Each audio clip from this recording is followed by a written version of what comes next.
Parean elkarteko Ainara López dugu alde batetik, bestetik Donboa ikas komunitateko Baiuren Urkia zuzendaria, Osin Biribil guraso elkartearen kasuan Daniela Kresik, presidentea dugu, eta berarekin Gotzone Aranaga, sekretaria, eta elkarrekin kooperatibatik Cesar Zúñiga eta Garazi Zaraoz.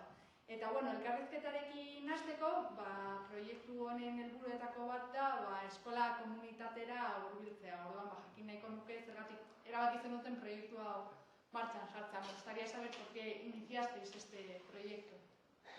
Parean elkartea feminismotik, baina baita ere migrazioekin eta interkulturalitatearekin proiektu ezberdinak garatzen jungea, eta egia esan modu oso naturalean bururatu zitzaigun ideia, alde batetik bulegoa hemen gertu daukagulako eta Donboa ikas komunitatea gertukoa egiten zitzaigun horregatik, baina ez soilik horregatik baita ere urteetan zehar amankomunean egin ditugun proiektuengatik. Genekien hanpa aktiboa zutela ere bai, eta iruditu zitzaigun aukera oso polita guztion lana uztartu eta bide amankomun bat hastea. Eta zergatik aukeratu zenuten Donboa eskola proiektu hau garatzeko? Pixka bat azaldu zu gertutasunarengatik, por qué elegisteis este colegio? Bere izaera irekia, berez ikas komunitateak izatea, aukera ematen duelako alde batetik, baita ere ulertzen dugu aniztasun tasa handia duen eskola denean, aukera asko daudela, edo hori da dela guk ulertzen duguna, baita ere beraiek propio egindazukaten ibilbidearengatik eta ere amankomunean dugun euskararen pixka bat ikustarazte horregatik, ez? Genekien beraiek ere proiektu ezberdinak garatzen ari zituztela auzoan, gero kontatuko dituztela, orduan horregatik Donboa hanpa aktibo eta jarrera proaktibo bat daukalako, irakaslegoa eta ikas komunitatea horretarako aukera ematen duelako eta gurekin bat datozen baloreak dituelako. Horixe da, azkenean, azaldu duzun moduan, euskararekin lotura duen proiektu bat da, como ya has explicado, es un proyecto que tiene una unión muy estrecha con lo que es el euskera, ¿no? Guretzat euskarak batzen gaitu, eta hortaz aniztasun handia dauen lekuetan izan daiteke giltzarri, guk horrela ulertzen dugu, hemen jaio edo ez jaio direnak euskararen jabe gara, eta horrek guretzat aukerak zabaltzen ditu, ez? Eta azkenean baita ere, gero, sortza handia izan dugu bidean ere bai, elkarrekin kooperatibarekin lotzeko, zen azkenean kulturri izaera batu eta elkarrezagutu aurreiritzia zapurtuz, guretzat, beraiek lan egite duten moduarekin, guretzat proiektua biderkatzen du. Oso ondo, bai, honekin nahikoa. Eta kontaia aurkezpenean azaltzen zenuten, proiektuaren aurkezpenean, Donboa aniztasunarekin aniztasun handia duen eskola bat dela, eta aniztasun hori aberastasun moduan ikusten duzuela. Donboa lo describís como un colegio muy amplio, con mucha diversidad, pero esa diversidad creéis que es algo positivo, ¿no? Algo que le puede favorecer. Guk hartu behar dugu hori aukera bezala eta ez inoiz noski arazo bezala. Guk eskolan ditugun proiektu ezberdinak bideratzen ditugu gure eskolaren errealitatera begira eta errealitatera egokituz. Hau da, ikustetik marrala fusio bat eskolak planteatzen dituen proiektuak eta familiak edo komunitatearen izaera. Eta guzti hori aurrera eramateko eskola batek, eskola honek eta eskola guztiek eragile ezberdinen laguntza behar dute. Egia da, eskolak bere egunerokotasunean badauzka ohitura batzuk, dinamika batzuk, edukiekin, kurrikulumarekin, irteerak eta bar, eta baina badago beste arlo bat, dala komunitatea eta auzora eta herrira zabaltzea, eta horretarako ezinbestekoa da eragileekin elkarlana. Guraso elkartetik hasita, eta hemen ditugun bi eragileak adibide, ez? Eta jakin nahiko nuke zintzuk izan diren, orain arte kaleidoskopioa izeneko proiektu honen barnean egin diren ekipuntzak. Me gustaría saber un poco cuáles han sido las actividades que se han llevado a cabo hasta el momento relacionadas con este proyecto llamado Kaleidoskopioa. Bai, parearen elkartearekin gu bagenukan harremana pixka bat ikuspuntu feminista lantzen eskolan, eta beraiek ere bai aurten plantatu ziguten beraien proiektuaren beste arloak edo beste ariak, ez? Eta noski horrek horiek ere bai bat egiten zuten eskolarekin. Orduan, kultura artekotasuna lantzeko, euskara lantzeko, adibidez, Enekantak taldeak aurten bideoklip bat grabatu du gure eskolan, eta gure eskola azalduko da beraien proiektuan. Ez dut aztu nahi ezer, Familia Laguna proiektuare bai txertatu dugu eskolan, bigarren hilabetenetan ari gera familien arteko harremana gauzatzen elkarrekin kooperatibaren eskutik. Beraiek egiten diguten planteamentua da ere bai, hilabetez hilabete ekintza ezberdinak egitea, eskola zinema bihurtu dugu ere bai, hala moduz, baina Irungo eskolakoak ez diren familia asko gerturatu dira gurera, auzokoak, orduan gure eskolare ireki egin da, hori da, herrira, auzora, eta hemen oso egora polita eman zen euskarazko zinema eskaintzen, eta torriko direnak eskuartean, aztu zaizkitena seguraski, eta torriko direnak.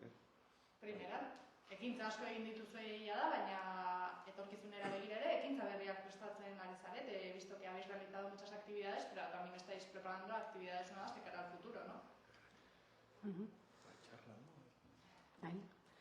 Bueno, lehenengoa, bai, Zuek hasi nahi zuen edo? Ez, bota. Vale. Bueno, gu Familia Laguna programa martxan jartzen nahi geha, Julenek esan bezala, eta, orain bagabiltza ez, familia konplizeak bilatzen ez, eta beraien artean parte hartzea sustatzen, eta, programak azkenean, bere helburuetako bat da, nolabait, harrera egoki bat eskaintzea ez, etorri berri diren familiei ikastetxera, beste jatorri batzuetatik, eta harremanak sustatzea ez, eskola komunitate mailan familien artean, bereziki ez. Eta horretaz gain, euskararen sustapena. Orduan, egingo duguna da, etorri berri diren familiei, aurkeztuko dizkiegu ikasgela berean dauden, beste, bertako familiak edo familia euskaldunak, beraien artean, harreman bat eraiki dezaten, eta, elkar ezagutzen joan daitezen, eta elkar laguntzen. Eta, programarekin batera, garrantzitsua iruditzen zitzaigunez, nolabait, hitzaldi bat eskaintzea, eskola komunitateari familiei zuzenduta, gaia lantzen joateko ere bai, ez? Bat egingo duena beste ekintza guztiekin batera, eta orduan datorren astelenean egingo dugu saiotxo bat hemen ikastetxean, arrazakeria eta kulturaniztasunaren inguruan, sentsibilizatzeko. Primera. ¿Y en vuestro caso? Las actividades. Sí. Tenemos lo del cine, ¿no? O sea, de cara del trabajo con ellos, pues vamos a repetir el cine. Y bueno, ya nosotros como AMPA ya sí tenemos aparte todas las actividades que llevamos a cabo en el año escolar, que son un poco las fiestas que organizamos, las salidas de los niños, de fin de curso y así. Me imagino que para vosotros como AMPA será interesante poder participar. Hombre, a mí personalmente me llama mucho porque yo soy inmigrante y conozco la importancia que tiene llegar a un país nuevo y tener una persona que te pueda ayudar a involucrarte con el idioma, con todas las actividades. Entonces, hombre, al contar con el AMPA y plantearle esto, pues creo que está muy guay. O sea, yo principalmente, como te digo, yo lo veo muy bien. Y en el caso del Carrequín Cooperativa, contarme cómo llegasteis a contactar con lo que es la comunidad de Dongoa, con Parean, cómo surgió esa relación. Pues se pusieron ellas, Ainara en contacto con nosotras, ¿no? Y nos explicó un poco cuál era su motivación, ¿no? Incluso pues cuáles eran las características, ¿no? del centro, un poco lo que ha contado hasta ahora, y nosotras ya tenemos experiencia desarrollando este proyecto en otros pueblos y en otros centros educativos, y bueno, pues la verdad es que la propuesta nos gustó mogollón. Poder contar pues con tanta implicación y motivación que hay en esta comunidad educativa, pues bueno, la verdad es que fue una propuesta que nos gustó mucho y no dudamos en decir que sí y involucrarnos también. Guretzat ere bada aukera, hemen sortzen den aukera ere Irungo beste zentretarako zabaltzeko, ez? Osea, gu badakigu praktika on hauek Gipuzkoan ematen ari dira, gure herria badauka migrazio tasa handi bat eta oso interesgarria dena, eta azkenean horrelako praktika bat probatu ahal izatea horrelako eskola batean lujo bat da, ez? Osea, berez praktika on horiek gure herrira ekartzeko ere bidea izan da. Eta esatearena, hanpatik jarrera izan dela oso errestua denen lana errestu ahal izateko. Hori, aparte de su proactividad de que ya tienen con todas las cosas que organizan, que llevan a cabo, o sea, la confianza que te da el proponer cosas y estar de acuerdo y llevarlo a cabo, las facilidades, es también, o sea, subrayable. Hori da, aipatu duzue, proiektua Irungo beste eskoletara zabaltzeko asmoa duzutela, habéis comentado que tenéis intención, ¿no?, de expandir este proyecto a otras escuelas de Irún, por lo tanto me imagino que tendrá algo positivo, ¿no?, que creéis que puede tener algún resultado positivo en lo que es el colegio. Eskolan emaitza positiborik izan dezakela pentsatzen duzue hortaz, ezta? Bai, bada gure helburua, ez? Bai. Batez ere elkar bizitza arlotik, ez? Azkenean, ez dadila eskola izan, ez dakit aurrak gurasoek hemen utzi behatzitan, latoretan jaso, guk edukiak erakutsi edo baloreak ere, emozioak eta bat, baina, nolabait denon arteko lana izan da egin, bakoitza bere eremuan. Eta kontaidazu, familiek nolako harrera egin diote proiektu honi? Contadme un poco, ¿cuál ha sido la acogida que le han hecho las familias a este proyecto cuando se lo habéis presentado? ¿Sí? Bueno, es un proyecto, yo diría que de mucha solidaridad, de mucha sensibilidad, muy humano, y justo abre como otra manera de tratar también el tema de la migración, ¿no? Entonces, cuando hablamos con las familias con las que hemos hablado, pues evidentemente les genera emoción, les genera sorpresa que incluso haya esa atención hacia ellos, cuando normalmente en otros lugares, en otras regiones, pues no es el trato que normalmente se le da a la migración, ¿no? Entonces también el proyecto intenta pues generar como otra pedagogía y otras maneras de entender el tema de la migración y no el problema de la migración, ¿no?